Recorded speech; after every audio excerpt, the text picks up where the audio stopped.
Diana, aku telah menemukan jalanku. Bukan kata-kata seorang pria yang jatuh cinta, melainkan pengakuan sunyi seorang raja. Terucap terlambat, terjebak antara beban mahkotanya dan beban penyesalannya. Raja Charles Terborough, pria yang suatu kali melanggar setiap konvensi kerajaan demi wanita yang dicintainya. Camilla kini berdiri menghadapi kebenaran yang tajam dan tak terbantahkan.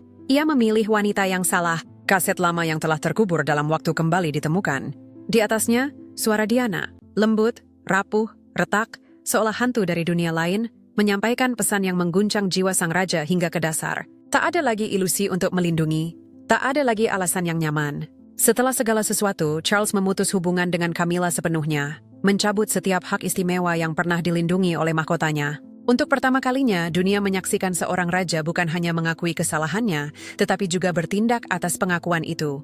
Namun siapa sebenarnya isi kaset itu? Apa yang membuat Charles hancur sedalam ini? Dan mengapa Camilla, wanita yang dulu ia lindungi dengan seluruh kekuatan monarki, ditinggalkan dalam satu malam saja? Jawabannya akan terungkap. Pada bulan Juli 2025, Raja Charles III duduk diam di perpustakaan pribadinya di Istana Buckingham. Cahaya redup lampu antik menerangi wajahnya yang berkerut. Di luar, burung-burung berkicau riang, angin membelai taman-taman. Namun di dalam ruangan, suasana terasa tebal dan khidmat, seolah membawa beban seumur hidup. Di atas meja, tergeletak surat yang baru saja dikirim dari kantor Camilla, dicap dengan lambang kerajaan dan ditulis dengan tulisan kaku seorang staf. Surat itu secara resmi menyatakan bahwa Ratu tidak akan hadir dalam perayaan ulang tahun ke-50 yayasan, amal kerajaan yang akan dipimpinnya akhir pekan ini. Alasan resminya adalah jadwal yang padat, tetapi Charles segera mengenali itu sebagai alasan palsu. Singkat seperti itu pun, surat itu menusuk seperti pisau terakhir, menghidupkan kembali luka bertahun-tahun. Ketika ia harus menanggung sakit di bayang-bayang ketidakpedulian istrinya, wanita yang dulu ia percaya akan setia berdiri di sampingnya sampai akhir hayatnya. Ia meletakkan surat itu perlahan, lalu menatap api yang berkelip-kelip di perapian. Pura-pura sibuk dengan jadwal padat hanya memperjelas betapa jauh Camilla telah menjauh. Masih menikmati sorot lampu, sementara ia berjuang melawan kelemahan tubuh. Tangannya menggenggam erat, seiring munculnya tekad sunyi di dalam dada. Ia tak akan membiarkan pemerintahannya berakhir dalam kepalsuan. Retakan di bawah mahkota kian nyata selama masa rawat inapnya. Meski kondisi fisiknya telah stabil, beban di hatinya tak kunjung ringan. Kini ia tahu harus bertindak untuk menyelamatkan warisannya. Badai berkumpul di pikirannya, dan ia sadar bahwa hari-hari mendatang tak hanya akan menentukan kepemimpinannya sebagai raja, tetapi juga esensi siapa dirinya yang sebenarnya. Ketika matanya terpejam, ingatannya membawanya kembali ke awal tahun 2024, ke sebuah ruangan sunyi di Sandringham. Cahaya pagi pudar menyelinap lewat tirai sutra tebal. Bayangan samar menyapu wajahnya yang lelah.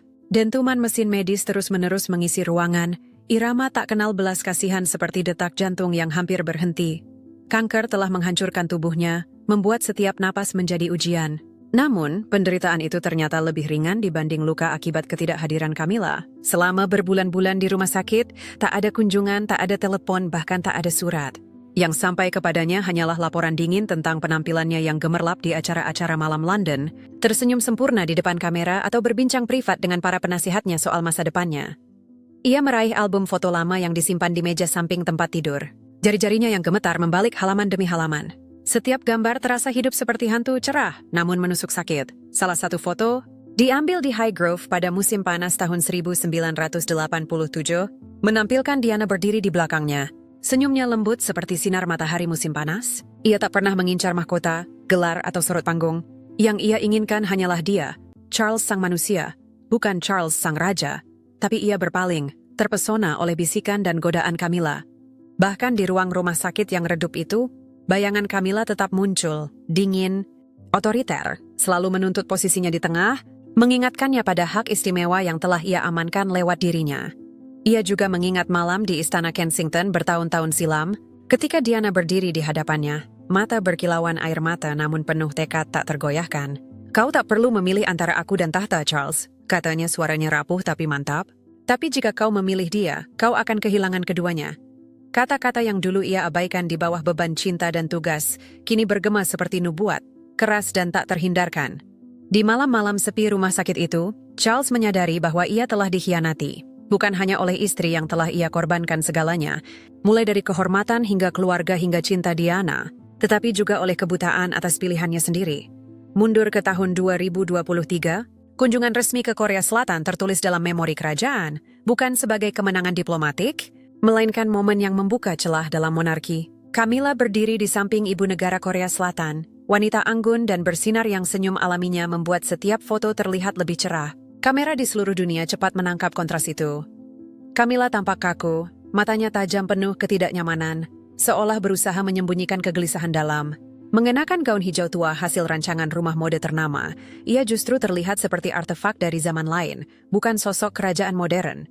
Tangan berhiaskan permata memegang clutch-nya begitu erat hingga jemarinya gemetar, mengungkap emosi yang ia usahakan untuk dikendalikan. Di belakangnya, Catherine, Putri Wales, mengenakan gaun ivory sederhana yang memancarkan keanggunan halus. Setiap gerakannya memancarkan daya tarik tenang. Setiap senyumnya memikat kerumunan. Lee Birchner bukan karena perhiasan mahal, melainkan karena ketulusan kehadirannya. Media Korea Selatan mulai memujinya sebagai permata monarki Inggris. Dan tak lama kemudian liputan internasional mulai membuat perbandingan halus namun tajam antara dirinya dan Camilla.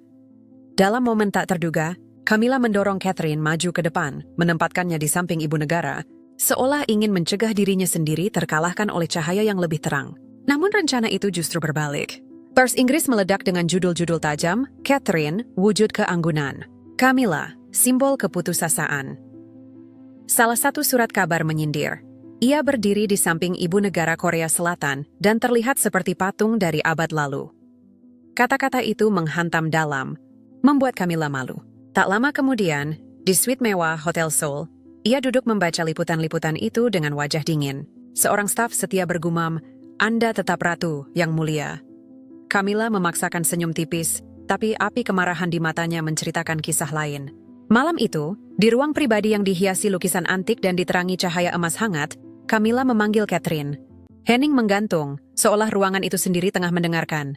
"Jangan kenakan warna merah di acara-acara mendatang," kata Camilla. Nada suaranya dingin dan tegas. "Warna itu terlalu menarik perhatian." Catherine menjawab dengan ketenangan biasanya, memberi senyum lembut dan anggukan kecil. Namun di balik matanya terbersit pengertian, ini bukan sekadar nasihat soal busana, ini adalah peringatan. Upaya untuk menempatkannya di belakang panggung, agar Camilla bisa terus menguasai sorot lampu. Ketika jamuan negara di Seoul State tiba beberapa hari kemudian, Camilla justru tampil dengan gaun merah menyala, tiara ruby, dan perhiasan serasi yang berkilauan di bawah kristal chandelier. Ia berjalan dengan gagah, namun ketegangan di matanya mengungkap ketidaknyamanannya. Setiap langkahnya adalah deklarasi. Ia adalah ratu, dan tak ada yang bisa merendahkannya. Namun gerakan itu memicu ejekan. Pers Inggris mengejeknya tanpa ampun. Ratu putus asa berusaha merebut kembali sorot lampu. Para komentator menyebut penampilannya kontradiktif, menunjukkan bahwa ia melarang Catherine memakai merah, lalu justru memamerkan warna itu sendiri. Gambar-gambar dirinya yang berdiri terpisah, tersenyum kaku, banjiri media sosial. Salah satu unggahan viral, ia mengira dirinya bintang, tapi dunia hanya melihat Catherine. Kecemburuan dan manuver-manuvernya tak luput dari perhatian staf istana. Memo rahasia segera sampai di Istana Kensington, tempat William dan Catherine sedang bersiap untuk acara amal. William membaca laporan itu dalam diam, rahangnya mengeras, tinjunya terkepal menahan amarah. Di ujung ruangan Catherine sedang memilih gaun biru muda, ketenangannya tak berubah. "Kita selalu menghindari intervensi," kata William pelan, meski suaranya berisi baja. "Tapi jika ia bersikeras menjadikan ini permainan kekuasaan, kita tak bisa tinggal diam." Headline media memuja dia sebagai simbol kekuatan. Ratu Camilla, keanggunan abadi, ikon bangga monarki. Tapi terbaring di ranjang rumah sakit, Charles tahu kebenaran lebih pahit daripada siapapun. Yang ia cintai bukanlah dirinya, melainkan mahkota, kekuasaan, dan sorot lampu tanpa akhir yang ia sediakan. "Aku mengkhianati wanita yang benar-benar mencintaiku demi ini," bisiknya serak, keluar seperti pengakuan dari jiwa yang terluka. Itu adalah pantulan mentah seorang pria yang terjepit oleh pilihan hidupnya sendiri. Catherine mengangkat pandangan, tekad bersinar di matanya. "Ini bukan soal kekuasaan, William," jawabnya. "Ini soal monarki, dan tentang ibumu." Keduanya tahu, menjaga warisan Diana dan menjamin masa depan monarki memerlukan tindakan, bukan lewat kemarahan, tapi lewat kejelasan, kecerdasan, dan kesetiaan yang tak tergoyahkan. Pada bulan Maret 2025, Raja Charles III duduk tenang di ruang tamu sederhana di Clarence House, tempat yang jarang ia kunjungi sejak kesehatannya mulai menurun. Cahaya hangat dari lampu dinding antik menonjolkan kerutan di wajahnya, menyoroti mata yang meski lelah, masih memancarkan intensitas tajam. Ia baru saja kembali dari konsultasi medis di London, di mana dokter memberitahunya bahwa kanker telah terkendali, namun tetap menghantui seperti bayangan gelap di atas hidupnya. Namun yang paling mengganggunya hari itu bukan penyakitnya, melainkan pertemuan pribadi dengan mantan penasihat istana. Pria itu membawa kabar yang mengkhawatirkan. Camilla telah mengadakan pertemuan rahasia dengan para pengacara untuk membahas perlindungan masa depan finansialnya, termasuk klaim besar atas aset kerajaan jika Charles meninggal. Disampaikan dengan hati-hati, pengungkapan itu menusuk seperti pisau, memicu badai rasa sakit dan kemarahan. Realitasnya tak terhindarkan. Camilla, wanita yang telah ia korbankan segalanya demi, sudah mulai menyiapkan hidup tanpa dia. Hidup di mana ia bisa menjaga kekayaan, pengaruh, dan sorot lampunya. Setelah meminta ditinggalkan sendiri, Charles runtuh di kursi tua. Pandangannya tertuju pada sebuah potret di dinding. Potret Diana, yang telah bertahun-tahun berdiri di sana, penjaga sunyi kenangan. Pikirannya melayang kembali ke masa-masa ketika ia dan Camilla hidup dalam rahasia, sementara Diana, dengan hati terbuka, berusaha menyelamatkan pernikahan mereka. Ia ingat malam di Balmoral tahun 1992. Diana suaranya stabil meski penuh duka berkata, "Charles, aku tahu engkau mencintainya. Namun aku masih ingin menyelamatkan keluarga kita, untuk anak-anak, untukmu, dan untuk cinta yang kuyakini pernah kita miliki bersama." Saat itu, ia menganggap kata-kata Diana hanyalah permohonan seorang istri yang enggan melepaskan. Kini, dengan jarak waktu yang panjang, ia menyadari bahwa Diana telah berjuang dengan cinta yang tulus, kesetiaan yang ia sia-siakan, kasih sayang yang tak pernah Camilla berikan kepadanya. Berita soal manuver hukum Camilla menyakitkan, namun tidak sepenuhnya mengejutkan. Ia telah melihatnya semakin menjauh dalam beberapa bulan terakhir. Di sebuah gala amal akhir tahun 2024, Camilla bersinar di tengah para pengusaha dan tokoh politik, sementara ia sendiri berdiri di pinggir, terisolasi dan lemah. Ia tak lagi bertanya tentang kondisi kesehatannya, tak lagi membagi kelembutan pribadi, lebih memilih memperkuat citranya sebagai ratu yang otoritatif. Ketika suatu kali ia mengundang Camilla menemaninya mengunjungi pasien kanker di rumah sakit, ia menolak dengan alasan kewajiban penting.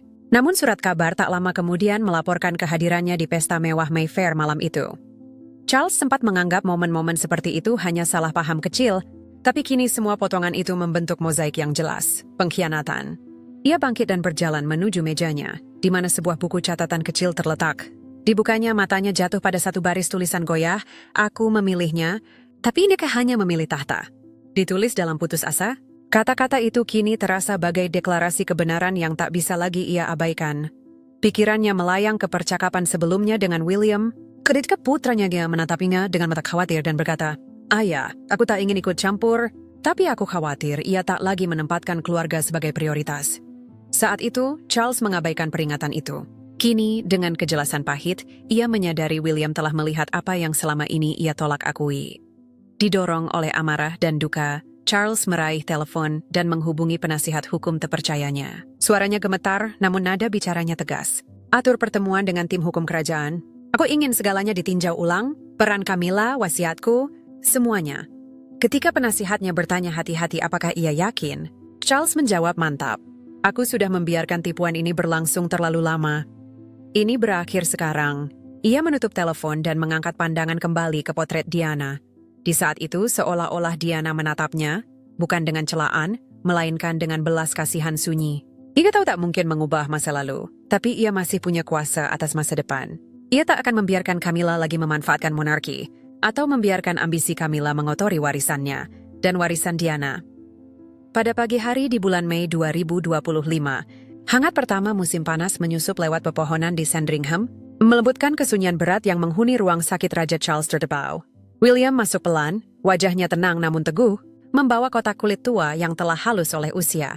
Ia meletakkannya dengan lembut di atas meja di depan ayahnya. Di dalamnya ada sesuatu yang membuat Charles terdiam.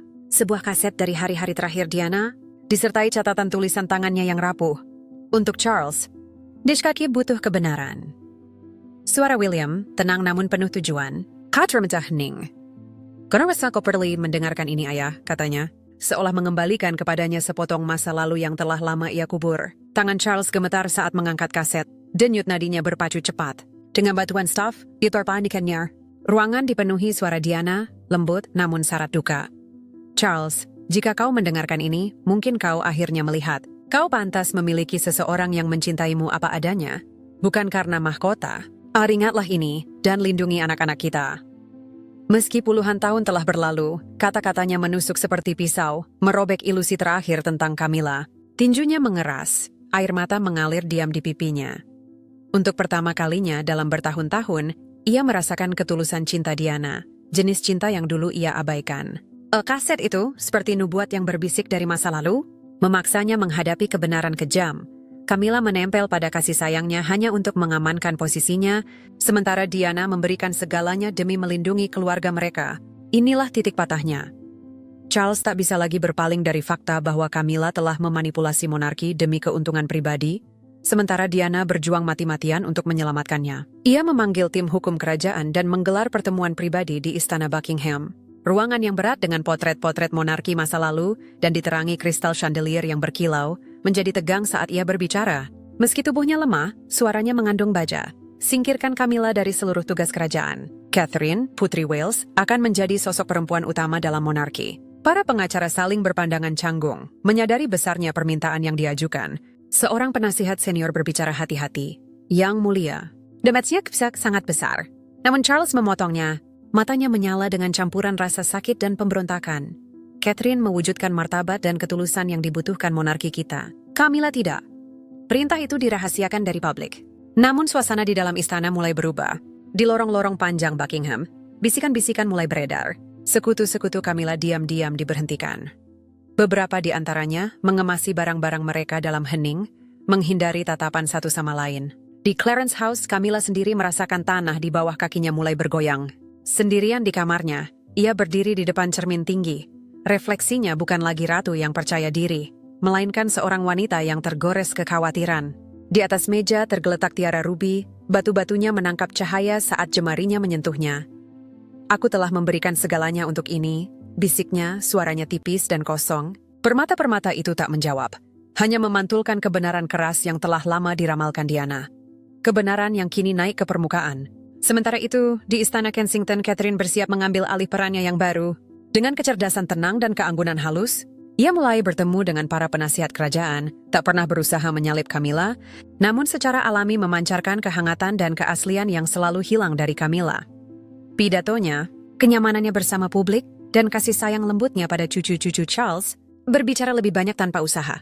Suatu sore, duduk bersama William di ruang pribadi mereka, mata Catherine berkilauan dengan tekad sunyi. Aku tak ingin kekuasaan, katanya pelan, meski nada bicaranya tak goyah. Tapi jika inilah cara kita menjaga kenangan ibumu, cara kita memastikan anak-anak kita tumbuh dalam monarki yang masih disentuh oleh cahayanya, aku akan melakukan apapun yang diperlukan. William menggenggam tangannya, kebanggaan dan tekad bersinar di matanya. Ini bukan hanya untuk ibu, katanya mantap. Ini untuk ayah, untuk anak-anak kita, dan untuk rakyat. Di saat itu mereka memahami misi mereka dengan jelas. Mereka bukan sekadar menjaga monarki. Mereka sedang merebut kembali nama Diana, mengembalikannya dari bayang-bayang, dan mengangkatnya kembali sebagai mercusuar yang akan membimbing masa depan. Camilla bukanlah tipe orang yang akan menyerah dalam diam. Ketika Charles mengeluarkan perintah pemecatannya, ia menjawab dengan pertunjukan yang disusun dengan cermat, bertekad membuktikan bahwa ia tetap berada di pusat monarki. Di Clarence House, ia mengatur resepsi pers megah. Mengenakan tiara kerajaan yang dihiasi mutiara dan rubi, rambutnya diatur sempurna. Ia menyambut para wartawan dengan senyum cerah namun kaku. Setiap pos di depan kamera membawa proklamasi sunyi. Ia masih ratu, dan tak ada yang bisa mencabut gelar itu darinya. Namun pertunjukan itu gagal. Di mana media dulu memanjakan egonya, kini mereka malah mundur. Headline-headline kejam bermunculan. Camilla, simbol retak dari sebuah era. Satu lagi menyebut acara itu sebagai pertunjukan putus asa oleh seorang ratu yang berusaha mempertahankan kekuasaan. Foto-foto yang telah diperbaiki pun tak bisa menyamarkan kecemasan di matanya atau ketegangan di senyum paksaannya. Di media sosial, ejekan menyebar cepat. Ia mengira sedang menghidupkan kembali masa pemerintahan Elizabeth, tapi yang kita lihat hanyalah pertunjukan kosong. Malam itu, Istana Buckingham menjadi latar belakang konfrontasi penentu. Charles memanggil Camilla dan Catherine ke sebuah ruang terpencil. Dinding kayunya yang kuno menyimpan jejak-jejak intrik kerajaan berabad-abad. Hening hanya terputus oleh detak jam yang mantap, seolah menghitung detik-detik terakhir sebuah keruntuhan. Di bawah cahaya chandelier, 3 sosok berdiri terkunci dalam sebuah adegan. Camilla berpakaian sutra hitam pekat. Posturnya gagah dan matanya menyala penuh tantangan. Catherine mengenakan gaun biru muda, tenang namun tak tergoyahkan, memancarkan martabat yang damai. Dan Charles duduk di antara mereka. Tubuhnya yang lemah justru menonjolkan kekuatan di balik tatapan tegasnya. Seorang monarki siap memberikan vonis terakhir. Justru Camilla yang memecah hening, suaranya tajam, setiap suku kata menusuk seperti duri. Dia tak lebih dari bayangan Diana. Sepanjang hidupku, aku diukur dengan standarnya, dihantui namanya. Tetapi akulah yang tetap bertahan. Charles kegetiran dalam kata-katanya bukan menunjukkan kekuatan, melainkan keputusasaan. Kemarahan seorang wanita yang merasakan kerajaannya mulai lepas dari genggamannya. Suara itu bergetar bukan karena duka, melainkan karena ketakutan dan amarah. Saat mahkota yang telah ia korbankan begitu banyak untuknya mulai menghilang, Catherine tetap diam, matanya mantap dan tak berkedip. Ia tak memberi jawaban karena tak perlu. Keberadaannya sendiri memancarkan ketulusan dan keanggunan tenang yang tak mungkin Camilla tiru. Charles menoleh ke arah Camilla, wajahnya penuh kesedihan, namun tekadnya tak goyah. Kenangan tahun-tahun bersamanya, yang dulu disalahartikan sebagai cinta, kini terbuka sebagai ilusi yang diselimuti kemewahan. Matanya beralih ke Catherine. Lalu ia berkata dengan suara tipis namun tegas, "Hari ini aku memilih cahaya, dan cahaya itu bukan kau, Camilla." Kata-kata itu menyerang seperti pedang, memuduk pedang-pedang terakhir ilusi Camilla.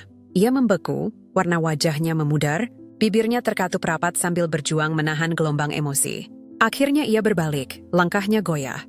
Gemahak sepatunya di lantai marmer terdengar bagai dentuman drum penanda berakhirnya sebuah era.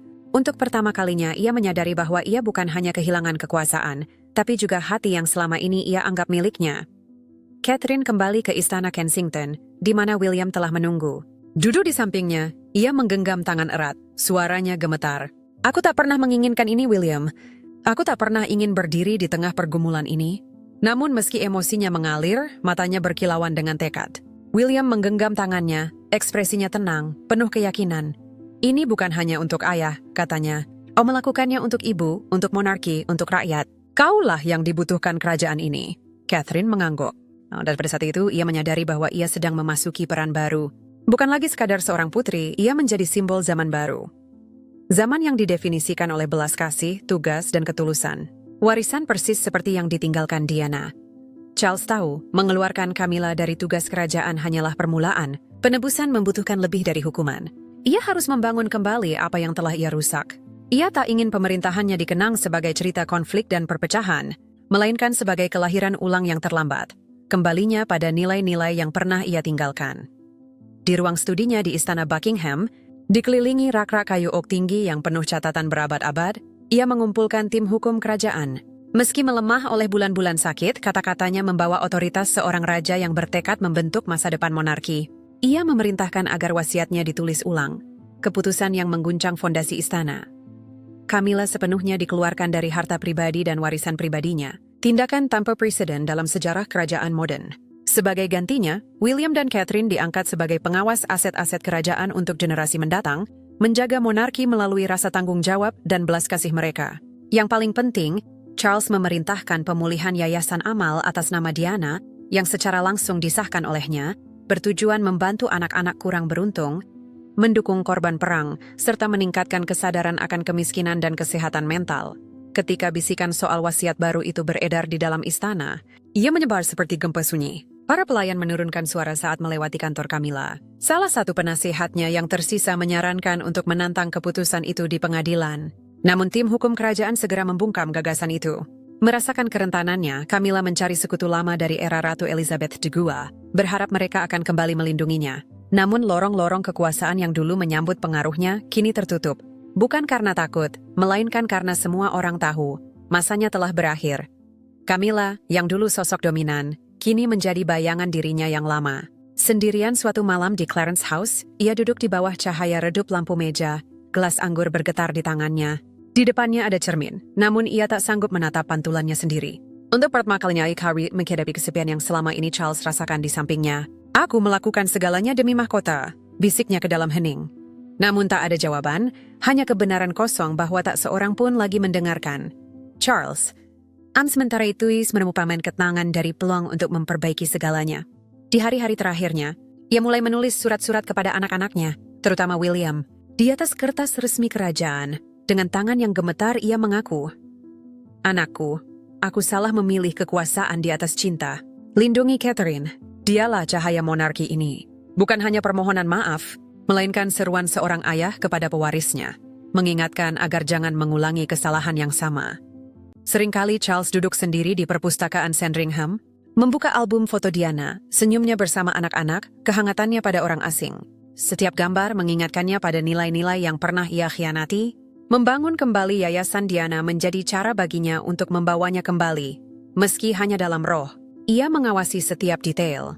Secara pribadi memilih proyek-proyek untuk anak yatim dan program kesehatan mental, setelah setiap keputusan bisa menebus sedikit saja tahun-tahun pengabaian yang lalu. Perlahan, ia menyadari bahwa warisan seorang raja bukanlah mahkotanya sendiri, melainkan prinsip-prinsip yang diteruskan kepada generasi berikutnya. Ketika William dan Catherine menerima kabar soal wasiat baru, mereka merespons dalam hening yang penuh makna. Di Istana Kensington, duduk di dekat perapian, William memegang surat ayahnya. Beban kata-kata itu menekan hatinya. Ayah membuat keputusan yang tepat, katanya pelan, suaranya mantap namun berat. Tapi ini menempatkan kita di tengah badai. Catherine meraih tangannya, matanya penuh tekad. Kita tak melakukannya demi kekuasaan, William. Ujarnya dengan nada tegas namun lembut. Kita melakukannya demi ayahmu, ibumu, dan rakyat yang masih percaya pada monarki. Jika inilah cara kita meneruskan cahaya ibumu, maka aku akan memberikan segalanya. William menatapnya dengan penuh cinta dan kebanggaan. Kau bukan hanya cahaya monarki, katanya dengan senyum tipis. Kau adalah cahayaku. Meski dibebani tanggung jawab baru, Catherine tak pernah membiarkan tekanan mengikis ketulusannya. Ia menghadiri pertemuan dengan para penasihat senior, aktif membentuk pengelolaan aset kerajaan dan Yayasan Diana. Dalam satu pertemuan, ia mengusulkan perluasan dukungan bagi anak-anak di wilayah-wilayah termiskin Inggris. Terinspirasi dari kunjungan Diana ke rumah sakit dan panti asuhan. Ini bukan sekadar amal, katanya dengan emosi, suaranya mengisi ruangan. Ini kelanjutan dari hati Diana. Yang rentan harus selalu tahu, ada seseorang yang berada di pihak mereka. Para penasihat, yang sudah terbiasa dengan diskusi dingin soal anggaran dan protokol, tersentuh. Seorang pejabat senior berbisik pada rekan sebelahnya. Dia bukan sekadar putri. Dia sosok yang bisa memulihkan kepercayaan. Sementara itu, Camilla, terisolasi di retret Skotlandianya, menghadapi runtuhnya dunianya. Panggilan telepon ke bekas sekutunya dijawab dengan penolakan sopan atau diam sunyi. Media, yang dulu begitu antusias meliputnya, kini menyebutnya hanya dalam catatan singkat dan meremehkan. Suatu malam tanpa tidur, ia berdiri di jendela, menatap langit penuh bintang, gelas anggurnya terlupakan. Kenangan tahun-tahun bersama Charles membanjiri pikirannya, bukan sebagai cinta, melainkan ilusi. Aku memenangkan mahkota, bisiknya pahit. Tapi aku kehilangan segalanya. Untuk pertama kalinya, ia menerima kebenaran. Mahkota, secerah apapun, tak bisa mengisi kekosongan hati yang tak pernah mencintai. Charles, meski melemah oleh penyakitnya, menemukan kedamaian dalam tindakan-tindakan terakhir ini. Ia tahu tak bisa mengubah masa lalu, tapi ia masih bisa membentuk masa depan. Suatu sore tenang di Sandringham, ia duduk di dekat jendela, memandang taman tempat mawar-mawar mekar, setiap bunga mengingatkannya pada Diana. Ia memutar sebuah foto dirinya bersama Diana dan anak-anak, senyumnya cerah seperti sinar matahari. Terima kasih, musiknya pada angin. Aku berusaha memperbaikinya, meski mungkin sudah terlambat. Dan dalam momen sesaat itu, ia merasakan ringan, seolah akhirnya ia merebut kembali bagian dari dirinya yang hilang saat ia memilih mahkota di atas cinta. Pada bulan Juli 2025, pagi musim panas yang tenang di Inggris dikejutkan oleh pengungkapan mengejutkan. Rekaman audio Raja Charles I, suara lemah namun jujur tanpa kompromi, muncul di internet. Di dalamnya, ia berbicara dengan kejelasan menusuk, seolah mengaku pada sejarah itu sendiri. Aku kehilangan keluarga. Aku dengan kerajaan. Beberapa kata itu bergema penuh duka, menyebar seperti api liar di media sosial dan saluran internasional. Dalam hitungan jam, jutaan orang telah mendengarnya. Komentar-komentar dipenuhi empati untuk seorang monarki yang selama ini dianggap dingin dan jauh. Untuk pertama kalinya, publik melihatnya bukan hanya sebagai raja, melainkan sebagai pria yang patah, menghadapi penyesalan seumur hidup. Ia mengorbankan begitu banyak demi Camilla. Kini ia merebut kembali apa yang seharusnya miliknya. Tulis seorang pengguna, seorang lagi menambahkan, hari ini aku melihat seorang raja yang tak hanya mengenakan mahkota, Waridi Shwada Hatsi yang terluka. Pengakuan itu bagai percikan api yang membangkitkan kembali ikatan antara rakyat dan penguasanya. Media global langsung menangkap momen itu. Stasiun penyiaran utama dari BBC hingga CNN memutar ulang rekaman tersebut berulang kali. Panel-panel diskusi mereka membongkar maknanya. Seorang komentator ternama mengamati, Ini bukan sekadar pernikahan yang retak. Ini adalah kisah seorang raja yang mencari penebusan, bukan lewat kekuasaan, melainkan lewat kejujuran. Di tengah badai itu, Catherine, Putri Wales, muncul sebagai mercusuar.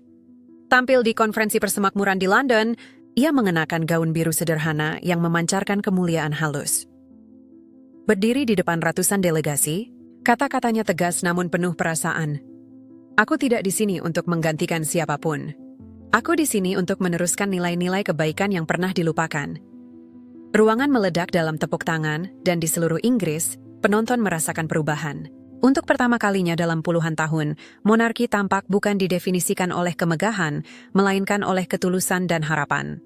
Dedikasi tenang Catherine dengan cepat menjadikannya simbol pembaruan. Media menyebutnya Ratu Hati. Gelar yang dulu milik Diana, kini diberikan bukan sebagai tiruan, melainkan kelanjutan. Dalam kunjungan amal berikutnya, kehangatan Catherine sangat terasa. Ia berlutut di samping anak-anak yatim, menggenggam tangan ibu-ibu tunggal, dan mendengarkan dengan perhatian tulus kepada mereka yang membutuhkan. Setiap gestur itu tak hanya ditangkap kamera, tapi juga oleh hati mereka yang hadir. Di Manchester, seorang wanita tua berkata pada wartawan, "Dia mengingatkanku pada Diana, bukan karena ia berusaha menjadi seperti dia, tapi karena ia benar-benar dirinya sendiri. Itu sebabnya kita mencintainya." Berlawanan dengan kesombongan Camilla, ketulusan Catherine memulihkan keyakinan bahwa monarki masih bisa berdiri sebagai cahaya di masa-masa sulit. Sementara itu, Charles mencari ketenangan di Taman Windsor. Seringkali ia berjalan-jalan di bawah naungan pohon oak tua, menggenggam foto usang Diana. Matanya bersinar, senyumnya abadi. Cahaya matahari menyinari daun-daun, jatuh tepat di wajahnya dalam bingkai, seolah ia tetap dekat, mengawasi.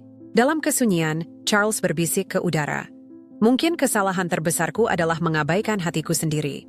Bukan hanya penyesalan, melainkan pengakuan terlambat, permintaan maaf kepada Diana, kepada anak-anaknya, dan kepada dirinya sendiri.